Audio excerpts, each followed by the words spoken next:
Bismillahirrahmanirrahim. Sekarang ini sudah ada seruan reformasi jilid 2. Kita nggak usah ngomong siapa yang ngomong itu, tapi lihatlah substansinya, lihatlah omongannya. Nah, KPU sekarang masih bergelut paling tidak dengan isu-isu elit. Saya sebut isu elit adalah profesional tertutup apa terbuka. Itu dilontarkan oleh Ketua KPU. Sebelumnya Ketua KPU juga terlibat katakanlah omong-omong dengan Hasnaini yang dibilang oleh wanita emas itu bahwa KPU akan meloloskan salah satu calon. Saya bilang itu isu-isu kuat. Dari 3 variabel itu saya menemukan bahwa semestinya yang dibutuhkan oleh KPU adalah Al-Hallaj demokrasi, Al-Hallaj KPU, Robiah Al-Adawiyah versi demokrasi, atau Syekh Siti Jenar versi KPU versi demokrasi Indonesia. Karena apa? Karena demokrasi itu menuntun, karena demokrasi itu menuntut, karena demokrasi itu mengharuskan adanya Tuhan. Bukankah suara rakyat adalah suara Tuhan?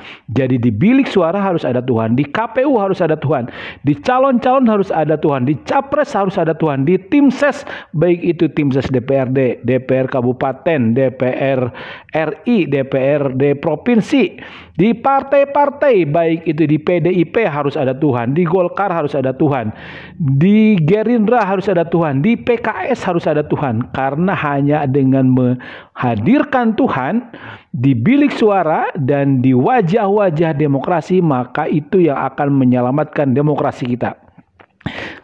Kita tahu yang ada sekarang adalah serangan fajar. Oleh karena itu bagaimana mengurangi, syukur-syukur meniadakan serangan fajar itu pekerjaan terbesar KPU. Termasuk PPK yang ada di kecamatan, termasuk Bawaslu, termasuk DKPP, dan wabil khusus adalah para pendekar demokrasi. Mereka yang menuntut adanya demokrasi di negeri ini. Sebut saja keluarga besar Gus Dur, sebut saja keluarga besar Mas Amin Rais, termasuk keluarga besar Muhammadiyah di dalamnya. Oleh karena itu jangan kaget kalau ada orang yang anti demokrasi. Ini saya kira sarana dakwah bagaimana mengingatkan bahwa demokrasi adalah wadah, demokrasi adalah sarana, demokrasi adalah cara untuk mencapai tujuan bersama-sama. Demokrasi adalah cara indah bagaimana yang kiri, yang kanan, yang tengah untuk sama-sama membumikan nilai-nilai Pancasila di bumi Nusantara. Saya kira itu kesempatan emasnya ada di demokrasi. Alih-alih itu terjadi, sekarang yang menyuarakan Pancasila juga semakin kurang menggigit. Saya tidak katakan secara kuantitatif itu kurang, tapi secara kualitatif itu menjadi berkurang. Sebut saja penegakan hukum menjadi kurang. Ya bukan kurang, memang tidak menjadi panglima di negeri ini begitu. Alih-alih itu terjadi, yang ada adalah kasus Duren 3. Saya nggak mau sebut nama dan selanjutnya begitu ya. Kasus rekening gendut dan selanjutnya. Kasus menteri tertangkap, bupati tertangkap, atau kasus di mana orang tidak dengan serta-merta membawa seluruhnya persoalan-persoalan hukum kepada pengadilan. Tuduhan komunis kepada kepada orang tertentu di negeri ini, saya juga nggak mau sebut nama, itu semestinya kan dibawa ke pengadilan, bukan dibawa ke media sosial. Dan pengadilan harusnya menyambut baik isu-isu itu. Saya contohkan kemarin bagaimana Prabowo sebelumnya diisukan orang yang melanggar HAM. Bagaimana Mas Anies misalnya diisukan kadrun, diisukan macam-macam lah. Isu-isu itu tandanya adalah panglima hukum itu menjadi dialamatkan menjadi tidak menjadi panglima di negeri ini. Oke, saya kira itu pesan kita hari ini. Saya kira kita sepakat bahwa KPU membutuhkan semangat Al-Hallaj, semangat Siti Jenar, semangat Robiah Al-Adawiyah.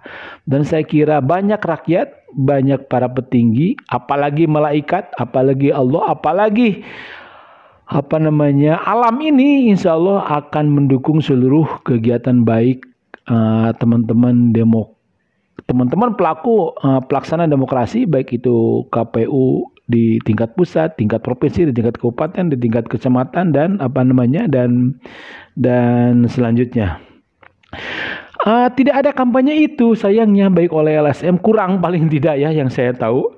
Memang ada dari IJTI ya, IJTI Ikatan Jurnalis Televisi Indonesia. Sekarang punya proyek bagaimana mendorong anggota Dewan Legislatif yang berkualitas. Itu satu proyek pendampingan. Saya nggak tahu di kabupaten-kabupaten lain. Yang ada di tempat saya ada upaya ke arah situ. Dan nanti kalaupun si calon itu ketika dianggap layak secara kualitatif melalui berbagai survei, surveinya juga survei kualitatif. Kalaupun orang itu tidak layak, kalaupun orang yang sudah dikatakan layak menurut survei kualitatif IJTI, kemudian secara kenormalan demokrasi, maksud saya sebut kenormalan demokrasi, secara elektabilitas kurang, maka teman-teman IJTI dengan berbagai medianya akan membantu mereka begitu.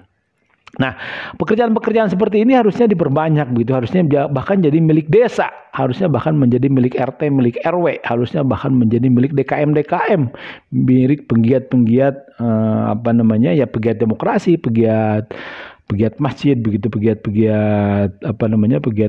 spiritual. Jadi itu Pak KPU, tolong hadirkan, dan ujungnya ya tolong hadirkan al-halaj demokrasi di KPU, dan ujungnya ketika Tuhan hadir di bilik suara, ketika Tuhan hadir di partai, maka insya Allah Tuhan akan hadir di eksekutif, Tuhan akan hadir di legislatif, Tuhan akan hadir di yudikatif.